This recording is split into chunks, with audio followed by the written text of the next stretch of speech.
who set yourself as an authority in the healthcare space instantly and boost your reputation toward your patients and be connected with hundreds and thousands of leaders just like you to support each other and to accelerate together. Stay tuned for this episode as we discover the tips for how you're going to do that. Private practice owners, are you ready to rewrite the rules for your practice so you can have more time off, a great team, and more income while delivering better patient care? Then you're in the right place. Hi, everyone. This is Sabrina Rumback here to our very first episode of the Provider's Edge TV. We're going bigger and better. And after more than 100 episodes on the Provider's Edge podcast, we have refocused and now launching into the new space of leveraging media in an even different level. So now you can watch us, connect to us from our website, sabrinarumback.com, and also on Roku, Fire, Apple TV. So I'm so excited to be in this space because, healthcare has been different. We have been seeing a huge amount of staff turnover, and it's really not just in the healthcare space. And one of the major things is due to overworked people. We are so burned out and inefficiency in our system. And also what I believe inefficiency also comes from how we lead, how we represent ourselves. So today I am so fortunate to be in this space with you guys and have one of my great colleague, partner, and really a mentor, Josh, here with us to talk about why are we even going media? Why are we talking about our ideas in healthcare, whether it's innovation, individual private practice, or running your organization? Why do we even share? And what's the importance of leveraging media for expanding your network, collaboration, set authority, and all the good stuff? So again, thank you for being here and can't wait to continue this conversation. Hi, Josh. Thanks for spending some time with me on the first episode of the Provider's Edge. For sure. Sabrina, this is very exciting. On your way to becoming the queen of all media. I see that there are definitely a shift, especially in the last couple of years of healthcare professionals building their own podcasts, start going to even more media speaking and shows, as I have experience of speaking on conferences that is traditional way, virtual, and also taking into a bigger stage. So what have you been seeing in some of the movements? And I would love to hear some of your takes of why do providers and leaders really should leveraging this platform? Yeah. And I've been studying and leading on consumer behavior for 15 and a half years now as a syndicated newspaper columnist, nationally syndicated newspaper columnist. I've been on TV more than 800 times.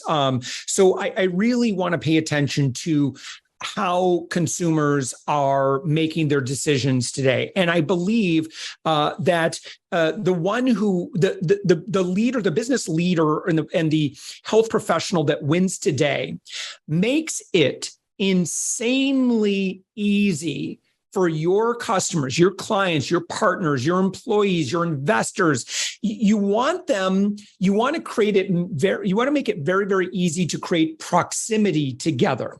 So proximity is if I can, and Sabrina, I'm sure you've had this experience in your work because of how much content you create, when you're able to eventually have a conversation with somebody and they got on a call or they were to step into your office and they would say, I've watched all your videos, I've read your book, I listen to your podcast, like I've spent hours with you virtually before I ever stepped in the room, and I know, and the person, our friend who's listening to us right now or watching us right now, you know what that experience is like. Like that is going to be a really great person to work with. They already know, like, and trust you. They have this massive, what we call familiarity bias. So familiarity bias is like one day when I was going into a green room in Grand Rapids, Michigan, I was just sitting there. All of a sudden, this guy comes in. I'm like, that looks like Huey Lewis of Huey Lewis in the News.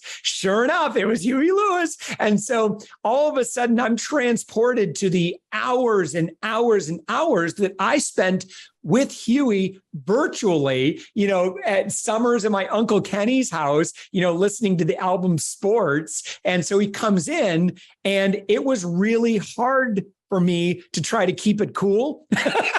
Because I was like fanboy, fangirling a little bit on him, but I tried to play cool. But that's it. That's what we want to create, right? We want to create that for your clients because if you can become incredibly accessible, if you're a healthcare professional and now you've got this, you're on YouTube, you're on TikTok, you're on social, you're creating content, and you not only just you don't want to just create the thing once and then it gets buried into the lifetime. You want to get really good at repurposing and delivering your message everywhere. You want your message to be where your audiences are today.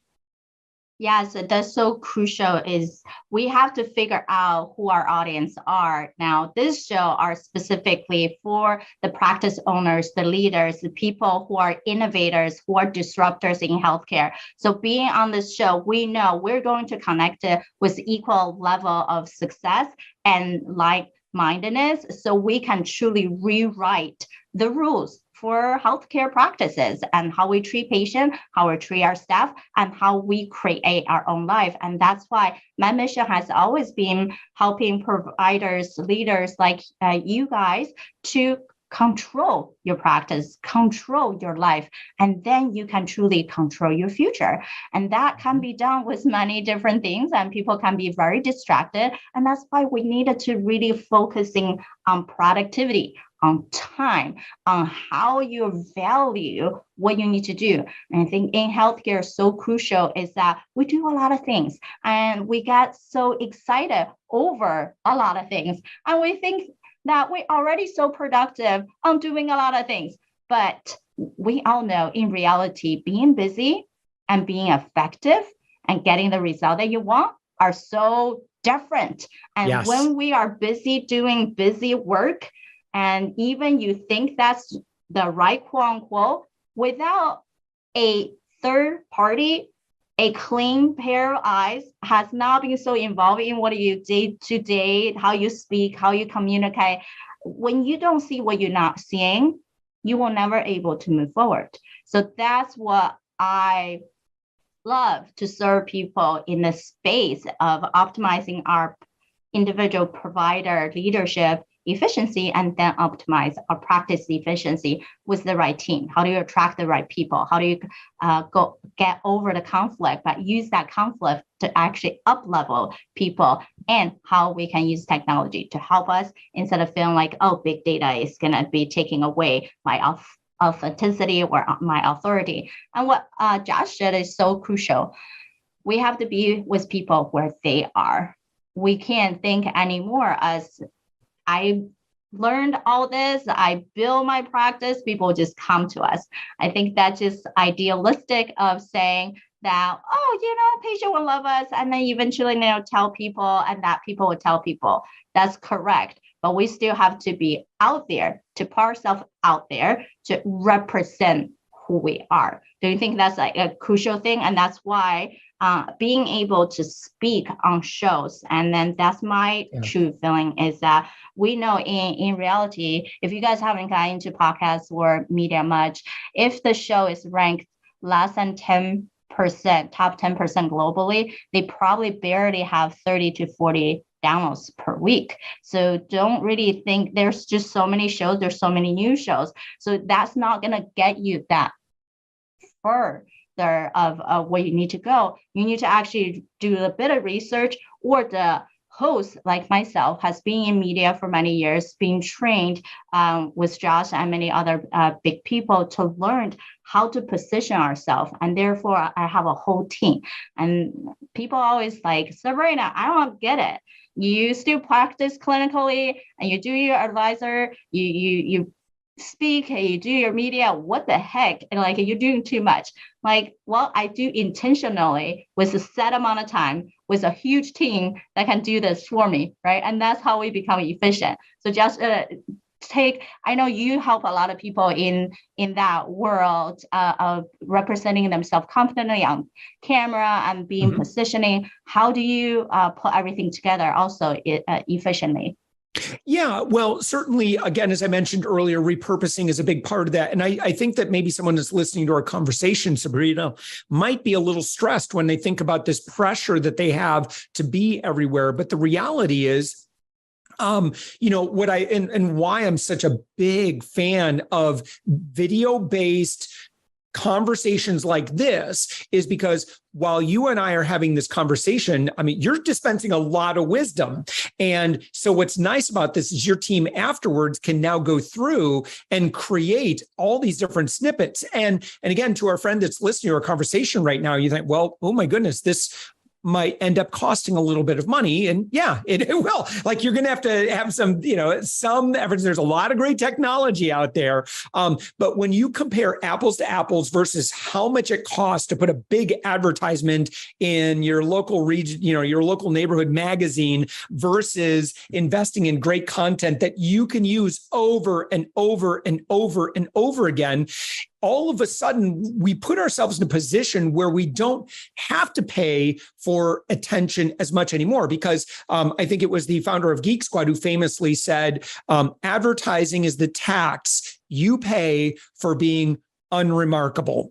So our goal here, and I think there's two ways that you can do this that I'm a big fan of. Number one is we've been talking about is content and reusing that content and repurposing that content and finding all sorts of different ways that you can get that in the hands. Make sure, if you're going to go through the effort to create these video clips, why not embed them on a page on your website, where you can talk about your services and what makes you unique, with your patients and with your clients. But I'll say that the other reason that I'm such a big fan of content, platform, and media is that it is the ultimate networking tool. It is the ultimate networking tool. So just kind of put some ideas out there, Sabrina. And I know that, you work with some amazing, amazing people who are growing their practices. They are also, though, trying to balance that, versus, their own personal bandwidth. But, if we kind of go back to, some E-Myth stuff, our number one responsibility is certainly if we're the founder, CEO, or if we're somehow responsible for the growth within our organization, well, that's where we should be spending a good chunk of our time is on growth. And I would argue that I don't think that there is a whole lot more productive when it comes to growth strategy than high-level networking. Great example of this. If you are a healthcare professional and you rely upon word of mouth, and by the way, if you're not leveraging word of mouth and referral-based marketing, I strongly recommend you start focusing more there because that's how consumers buy today. I don't really care about who's got the biggest, bus ad. I want to know when I ask a question in my neighborhood Facebook group, who's the pediatrician that you recommend? And all of a sudden your name keeps getting mentioned several times. You win. That's how consumers are doing business today. So what I want you to do is again, to our practice owner, to our professionals listening, think about and dedicate maybe an hour every week to straight up authority building and high-level networking within your community. And which is why I come back to media as being such a big fan of that. Are there ways that you can, from a how to win friends, influence people, invest into relationships? And if you'll be willing to do that and you make other people look great, this collaborative work, I truly believe that if you come into a market with generosity, like that's just who you are, that's one of your core values. I believe on the whole, you will not be able to outgive the market, because once you have 100, 200, 300 centers of influence who, when asked, who is the healthcare professional that you would trust in our community, and they don't hesitate to mention your name, guess what? It's game, set, match. Your business is taken care of. Ray, who does my plumbing, does the plumbing for hundreds and hundreds and hundreds and hundreds of homeowners. And Ray has not advertised in 15 years. He just has he's a very nice, friendly person, very affable, charges a fair rate. He's not the most expensive. He's certainly not the cheapest, but he works very hard to cultivate great relationships within the community. And as a result, Ray is set for life when it comes to business. Follow the Ray the plumber model. Yes, that's so crucial. I know both Josh and I, we love Bob Burke's Go Giver books, and there's multiple series on how do you really be able to serve and be able to receive. Because in psychology, we know there's two types of people. The ones who feel like, well, I'm not sure if I receive the opportunity, someone help me, what do I have to get back? And they feel like in that lacking state of not enough. Or they're all the way on the other spectrum of high ego of, who are you guys to tell me to serve me? Like I can't figure anything out, which is a great mentality with problem solving, that we can be resourceful and to solve everything. However, if we're not leveraging the right resources, you end up doing what I call a lack of freedom. And because you get into the vortex of distraction. So one of the biggest things when I talk about freedom is a compass. And you have 4 zones. You have the desire, the distraction, the disinterest, and the discouragement. So if we don't understand where we're laying, most of my clients, even some friends, are staying everywhere else but the desire zone. So if we're talking about the 80-20 rules, you really should be staying 80% in your desire zone and not let your brain just say, no, I don't have enough money, resources, people to do all these things, so I have to. And that's just what you or your brain created. That's not reality. Right? If you leverage the right resources, the right people, you will always get there. However, first of all, you have to be open. You have to be open to give. And when it comes to collaboration, I also have seen 2 ways. People who straight up, we know LinkedIn is a great platform to actually connect with people. However, some people will say, no, Sabrina, everyone is selling to me. Well, how are you showing up? If you're showing up to intentional to learn from each other, to actually collaborate, do some good together, then no, you will not be attracted to those people. And if those people come to your way, you simply say, no, thank you. And you can move on. And that's no harm done, because at every day, every moment, technically we are selling no matter what we do. We're selling to our partners on what we wanted to eat for lunch. We are selling to our patients on what they should do to take care of themselves. And we also needed to sell for insurance company to say, why are we billing this service for the right reason? So it's okay to think about selling as a positive way, because we actually giving impact. Awesome. Yeah. Well, Sabrina, I wanted to just chat a little bit about the evolution, the expansion that's taken place with the Provider's Edge. Do you mind, maybe is this now a good time to talk about the opportunity to, those leaders in healthcare today and the opportunity that they have? Yeah, perfect. For people who don't know me that as well, I have been in healthcare for more than 12 years. And I was just the typical busy bee, right? You did everything, you have to do it. No one else can do it. Otherwise, we feel like, oh my God, I don't know what's happening, right? And then, so 2 bachelor's to master's later, I landed into cardiothoracic surgery. I loved it. I thought that, wow, heart disease is the number one killer in the country and most of the world. So let's really get a definitive help for our patients and give them that treatment plan and take them from that hopelessness to we can really extend your life expansion. But that also means what? We work 80 plus hours a week. We take care of everything and you don't even sleep sometimes. But that's not sustainable. And I know so many of our providers are working that way. So I had to go back to my root in neuroscience and public health and really think about how are we as leaders, as providers, be able to integrate our knowledge, but not feeling like we're hustling all the time, we're draining. And so I dive deeper into performance sciences and learn from all the bigger researchers on turning that around. So now I concentrated and created the Provider's Edge specifically on how can we gain better control of our practice, your life, and your future based on different research-backed time management skills. But really, it's not about managing your time, right? We know it's managing your focus, your energy, your activity, and how to create a system that works for you. So then we know the biggest thing in healthcare, we actually don't collaborate as much.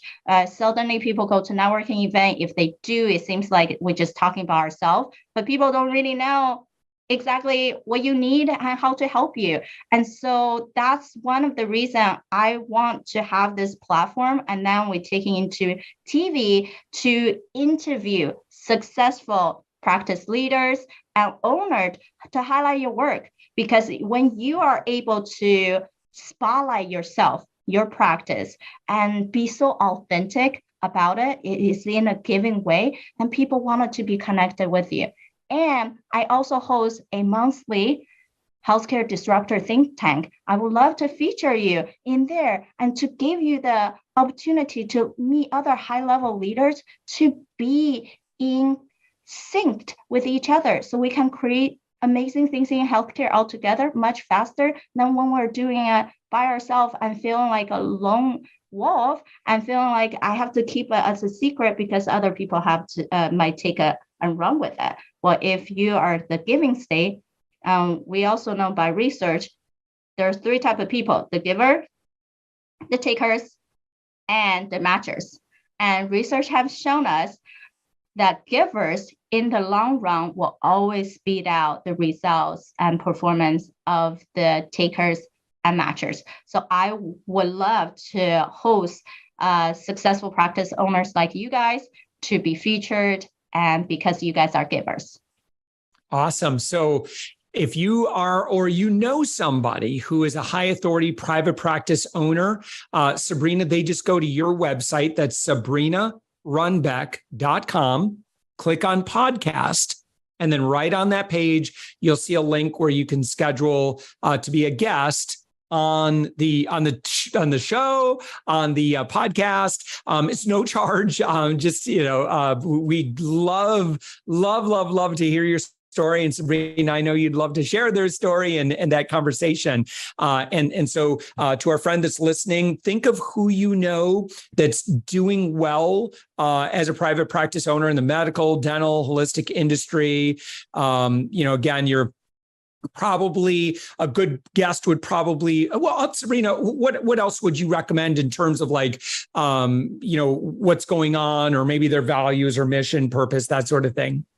Yes. So beyond what we already shared, I would love to especially host the practice owners who already have a team, because we know we can't do everything alone. And even you have a telemedicine type of virtual, you still have to have a team to help you with marketing, to help you with the back end, to help you with scheduling. So we would love to feature people who has gone through the hurdles, the challenges, and already seen wins, seen the growth projection, and be able to talk about these different things that the newer practices would not see, and be able to be relatable. And when you can share your unique ability, I'm sure a lot of other people wanted to learn from you and also refer patients to you too. Awesome. All right, Sabrina, Thank you so much for having me to have this conversation together. Congratulations on the launch of video. Congratulations on the growth of the podcast. I know you have an amazing audience. I'm just honored to be here. Thank you so much, Josh. And thank you everyone for joining us. And then I will hope to see you on the show soon. Are you an established owner or executive who has a thriving and successful healthcare practice? We want to hear your story live on the show. Become one of our guest speakers so you can inspire other practitioners like us, arrive as an authority in your field, and connect with thousands of like-minded healthcare leaders who need to hear what you have to say. Apply to be a featured guest speaker on an episode on The Provider's Edge by visiting sabrinarumback.com/interviews.